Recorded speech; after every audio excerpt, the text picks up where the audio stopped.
Nous regardons à Dieu pour que ça ne soit pas une retraite de plus pour ceux qui ont l'habitude de prendre part à toutes les retraites ici et là.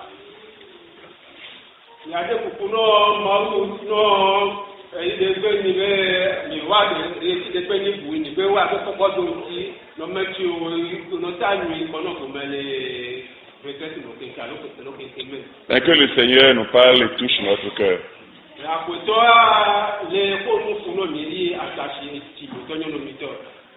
Je nous invite à ouvrir Josué 24.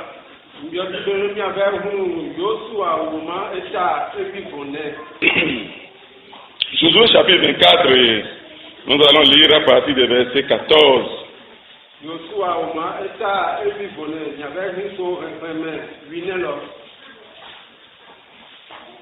Je lis.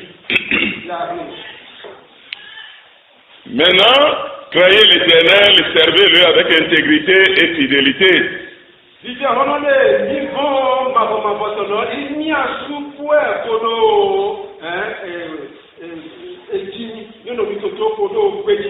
Faites disparaître les dieux qu'ont servi vos pères de l'autre côté du fleuve et en Égypte.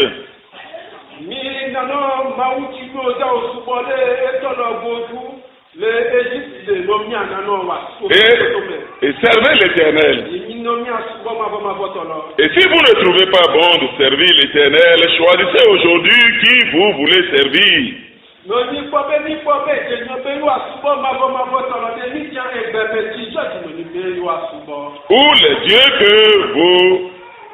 Ou les dieux que servaient vos pères au-delà du fleuve, ou les dieux des Amoréens dans le pays desquels vous habitez.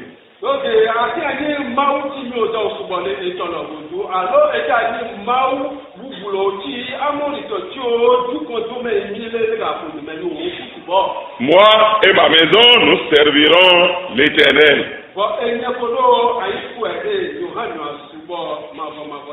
Le peuple répondit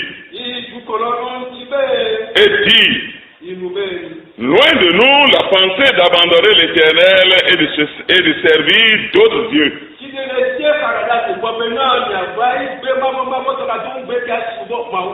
Car l'Éternel est notre Dieu, c'est lui qui nous a fait sortir du pays d'Égypte.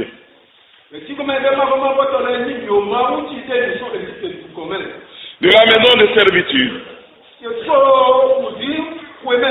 Nous et nos pères.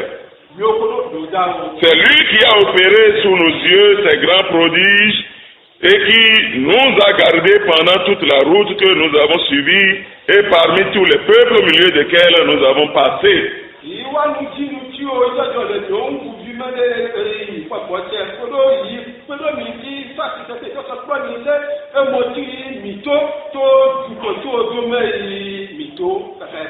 il a chassé devant nous tous les peuples et les Amoréens qui habitaient ce pays.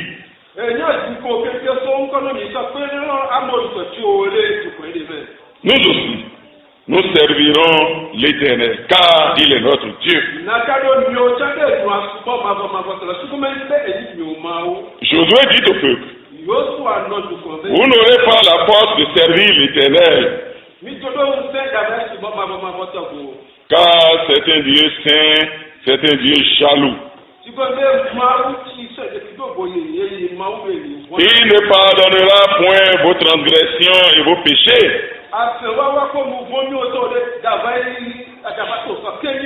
Lorsque vous abandonnerez l'Éternel et que vous servirez des dieux étrangers, il reviendra vous faire du mal et il vous consumera après vous avoir fait du bien.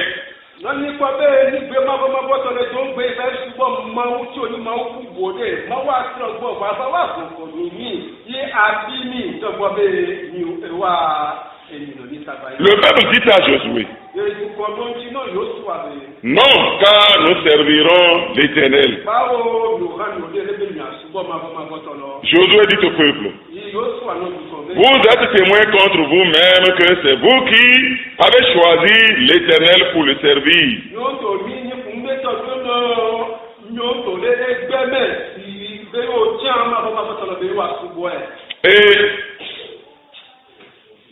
Et il répondit: Nous en sommes témoins. Je m'arrête là dans la lecture. Et le titre que je donne à ce message c'est « Moi et ma maison, nous servirons l'Éternel ».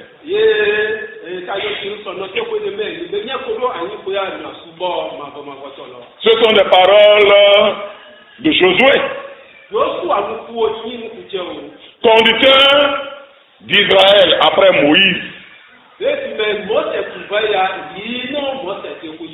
Et ici, tout Israël était réuni sur la place de Sichem.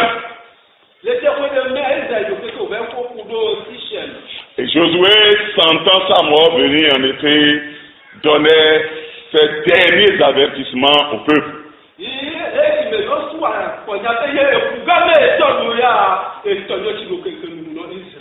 Josué, c'est un Israélite qui est né en Égypte. Qui a connu un peu l'esclavage sous Pharaon.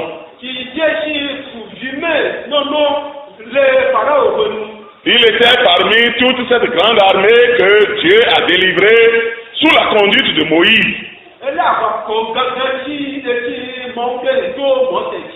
Il a vu les grands prodiges que l'Éternel a opérés devant Israël.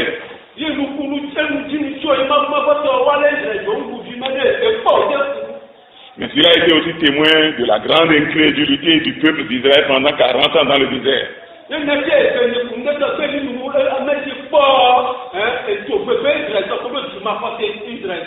a beaucoup, en dehors de Caleb et de lui, en effet, tous ceux à qui il parlait, en effet, pas tous, mais plusieurs d'entre ceux à qui il parlait n'avaient pas vécu ces prodiges et n'avaient pas été témoins de l'incrédulité de leur père, de l'incrédulité de ceux que Dieu a arrachés de l'esclavage et a conduits pendant 40 ans. Plus de 3 cas, en effet, sont nés dans le désert.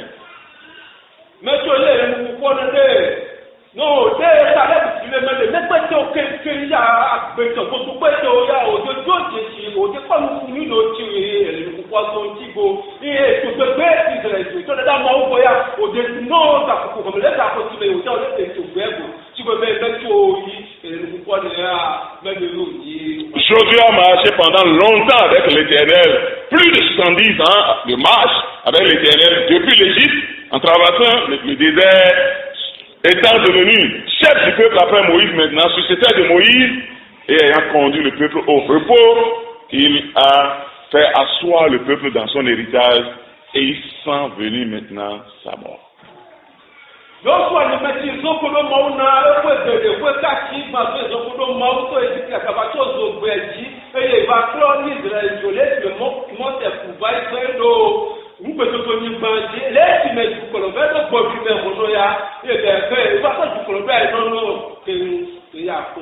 Et pendant qu'il parlait à Israël,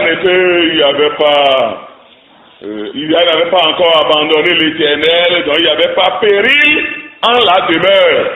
Et on pourrait dire, le peuple pourrait dire à Israël, mais à Josué plutôt, mais pourquoi tu donnes ces avertissements? Tout va bien, le culte, tout se passe bien. Cependant, Josué les avertissait de l'apostasie qui va s'installer après sa mort et après la mort de ceux de sa génération.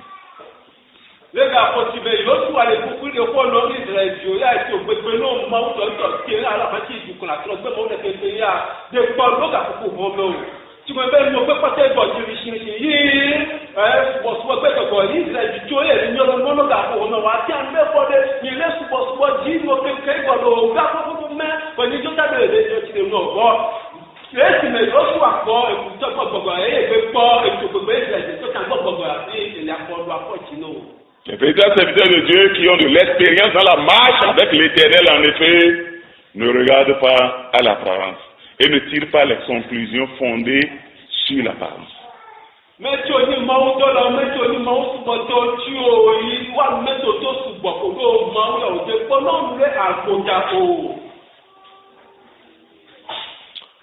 Mais ils regardent dans l'histoire du peuple de Dieu. Dans l'histoire de la marche des hommes avec Dieu.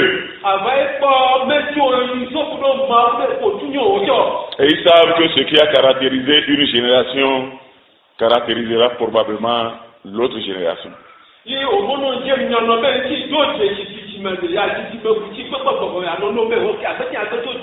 C'est leur père, leur grand-père en été ont été incrédules, ce n'est pas les fils, ce n'est pas les petits-fils qui feront exception.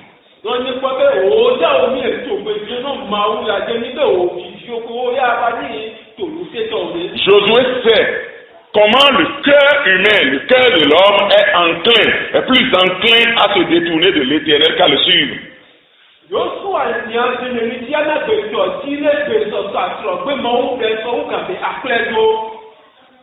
Le cœur de l'homme, en effet, est plus enclin à se détourner de Dieu qu'à le suivre.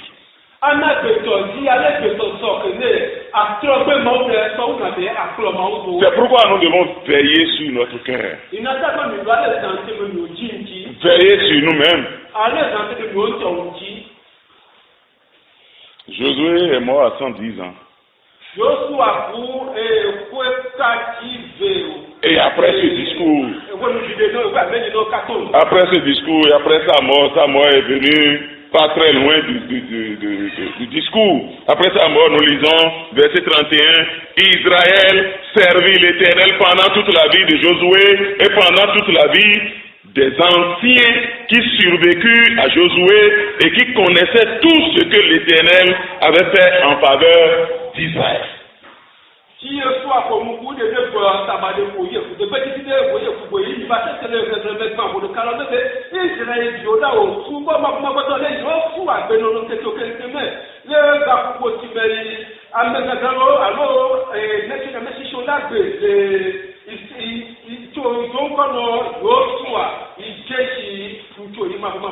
là, la période dont on parle là, c'est plus de 40 ans.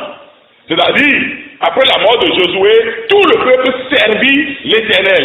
Et jusqu'à ce que tous ceux de la génération de Josué qui ont marché dans le désert en effet, et qui sont rentrés, qui ont traversé le Jourdain, jusqu'à ce que tous meurent. C'est une longue période. Et on a dit, ce qui les a caractérisés, c'est qu'ils servaient l'Éternel. Pourquoi Josué? De quel droit Josué leur disait alors précédemment? Vous n'aurez pas la force de servir l'Éternel. Est-ce que Josué est en train de mentir? Parce qu'après avoir dit ça à Israël, pendant plus de 40, 50 ans en effet, tout Israël servait l'Éternel. Pas seulement la maison de Josué, comme il le disait. Non, tout Israël servait l'Éternel. Pendant une longue période.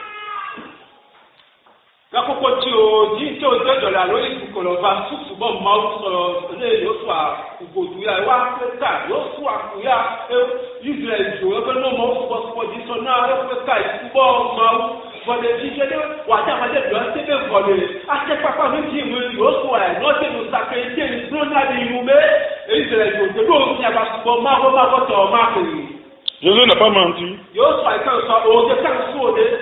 Parce que ceux à qui il parlait, en effet,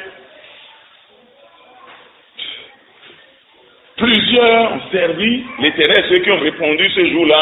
Nous servirons l'Éternel, plusieurs ont servi l'Éternel jusqu'à leur mort. Mais Jésus n'a pas menti, mais ceux qui disaient en disant, vous n'aurez pas la force de servir l'Éternel. Et si vous choisissez de ne pas le servir, moi et ma maison, nous servirons l'Éternel, est prophétique.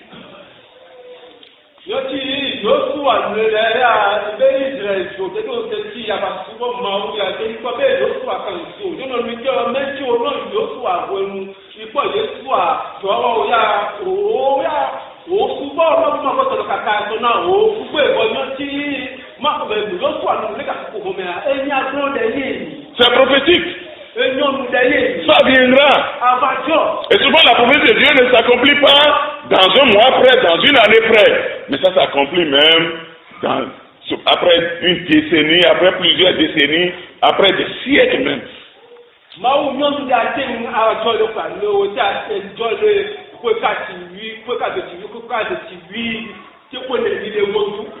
Et effectivement, si vous ouvrez Juge, le livre qui vient immédiatement après Josué, Juge le chapitre 2, à partir du verset 10, nous lisons maintenant.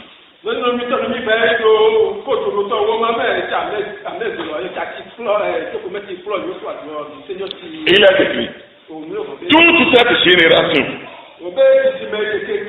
c'est-à-dire la génération de Josué et de Caleb, toutes ces générations en effet furent recueillies auprès de ses pères.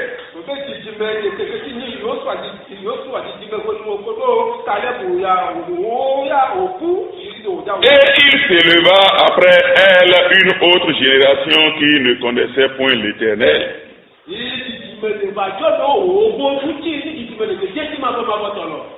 Ni ce que l'Éternel avait fait en faveur d'Israël. Verset 11. Les enfants d'Israël firent alors ce qui s'y plaît à l'Éternel et ils servirent les Baals. Ils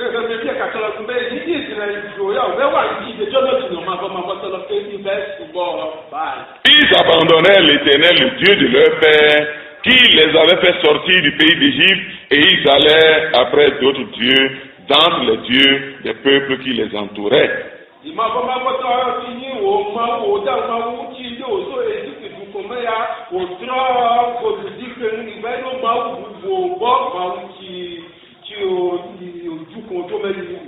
Ils se prosternaient devant eux et ils irritaient l'Éternel. Ils abandonnaient l'Éternel et ils servirent Baal et les Astartés. Et ça, c'est plusieurs années après la mort de Josué. Plusieurs années après le dernier discours de Josué. Ce qu'il a prophétisé s'est réalisé. Lorsque toutes ces générations est recueillies auprès de leur père, la génération montant suivante en effet ne connaissait point l'Éternel.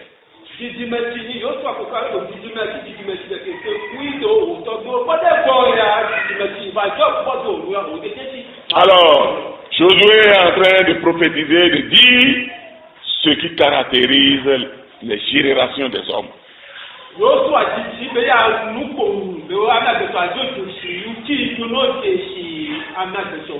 L'abandon de l'Éternel. Mais il y a toujours, dans cet abandon de l'Éternel, en effet, il y a toujours un reste selon l'élection de la grâce. Ce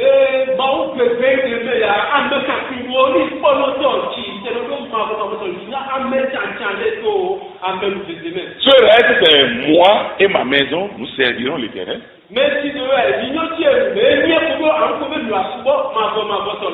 a toujours, à toutes les époques où il y a l'apostasie que le peuple s'est détourné de l'Éternel, il y a toujours un petit reste.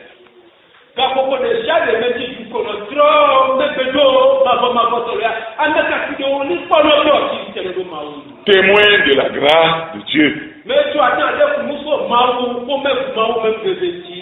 Et c'est de ça que Josué parlait.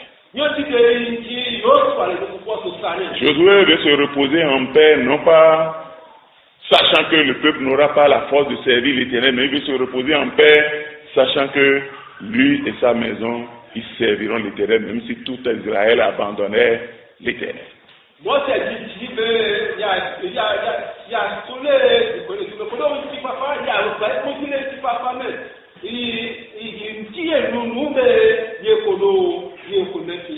Et ce n'est pas Josué en tant que Josué, ce n'est pas sa maison en tant que les enfants de Josué dont il parle. Parce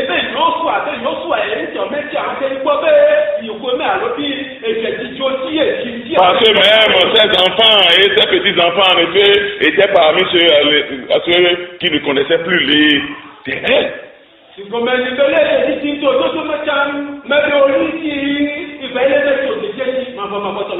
Mais Josué, c'est celui qui est en effet le type du Seigneur Jésus-Christ.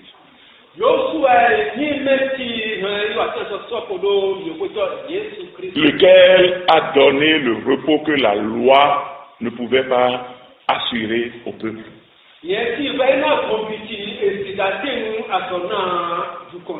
Là où la loi a échoué, à cause de la faiblesse de la chair,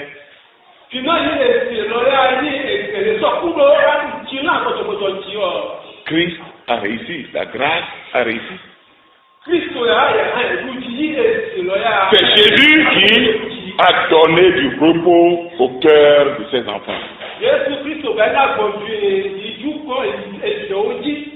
Et c'est de ce Jésus que Josué parlait.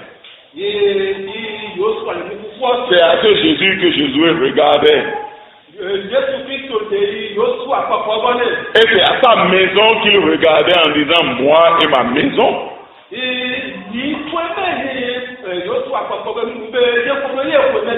sa maison, c'est l'église. Sa maison, c'est l'ensemble des hommes et des femmes en été appelés hors du monde.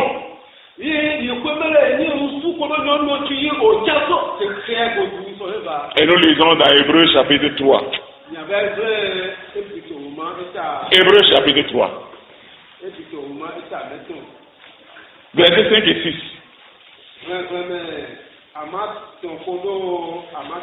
Il est écrit, pour Moïse,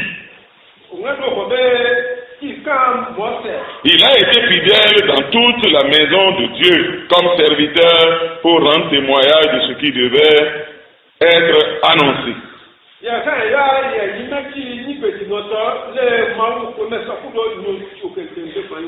Mais Christ est fidèle comme fils sur sa maison.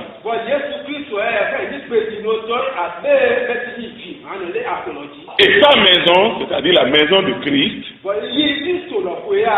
c'est nous, pourvu que nous retenions fermement jusqu'à la fin la confiance et l'espérance dont nous nous glorifions.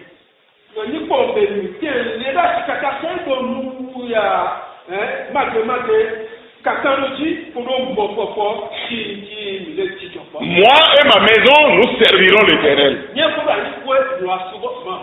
Au milieu de tous les égarements, au milieu de toutes les apostasies, au milieu de tous les déclins, Jésus-Christ et son Église resteront toujours fidèles à Dieu.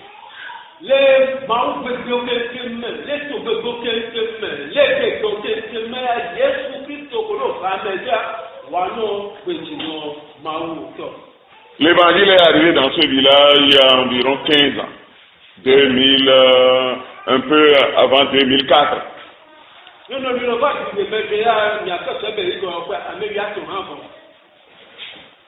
Et Dieu est en train d'œuvrer au milieu de vous. Mais cette génération va passer, c'est-à-dire votre génération va passer. Que deviendra ce bâtiment? Nous n'avons aucune idée. Que deviendra cette chair? Qui sont les hommes qui vont y monter? Mais nous savons que deux choses attendent ce village. L'abandon de l'Éternel et un reste qui va rester fidèle à Dieu. Et ce serait ainsi pour Cotonou, pour Boycon, pour partout.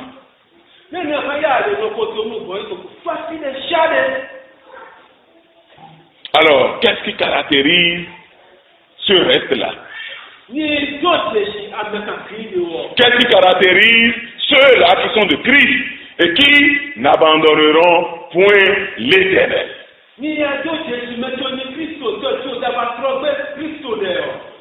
Ce que nous allons voir dans le temps qui nous reste maintenant. Première chose, verset 14. Josué dit, maintenant craignez l'Éternel et servez-le avec intégrité et fidélité.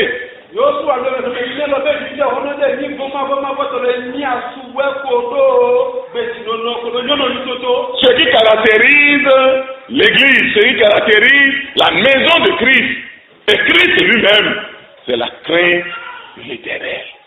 C'est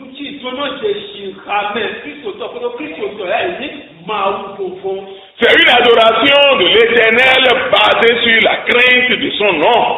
Et Proverbe va dire en effet que la crainte de l'Éternel est le commencement de la sagesse.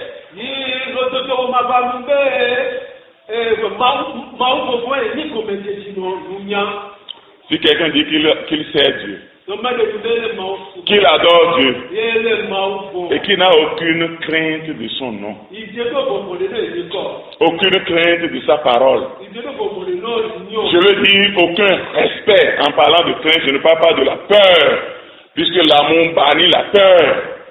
Mais en parlant de crainte, je parle du respect.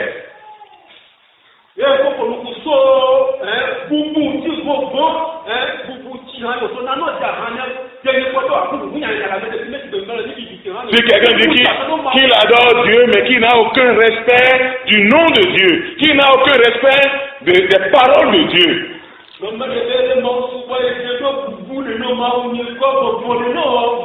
ce qui le caractérise ou va le caractériser,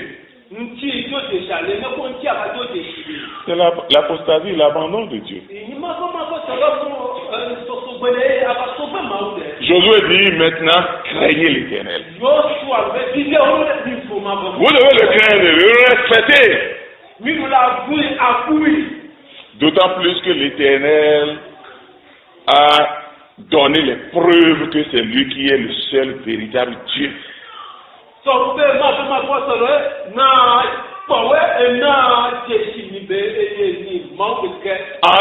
Peut-être on ne doit pas, on ne témoigne pas de respect pour quelqu'un qui ne vaut rien, n'est-ce pas? Quelqu'un qui est menteur, quelqu'un qui n'est pas vrai, etc. On ne peut pas lui vouer un respect en effet. Mais si quelqu'un se révèle juste, saint et vrai, en effet, il faut le respecter. Et l'Éternel a démontré qu'il est le seul vrai Dieu. Le Dieu, en effet, qui a franchi son peuple de l'esclavage. Le Dieu qui passe aux nations, en effet, qui ne l'adorent pas, qui sont dans le mensonge, les renverse. Il a donné ses preuves dans le parcours de l'Israël, depuis l'Égypte, en traversant le désert. Alors, craignez-le.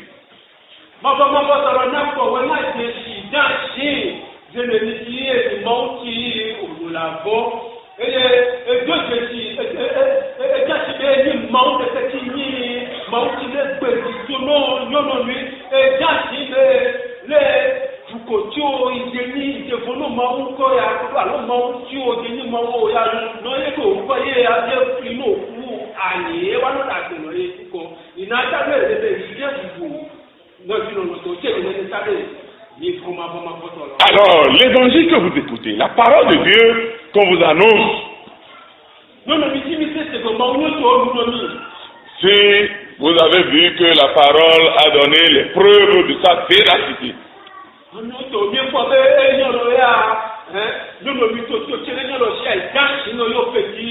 qu'elle s'accomplit toujours, alors craignez la parole. Respectez cette parole.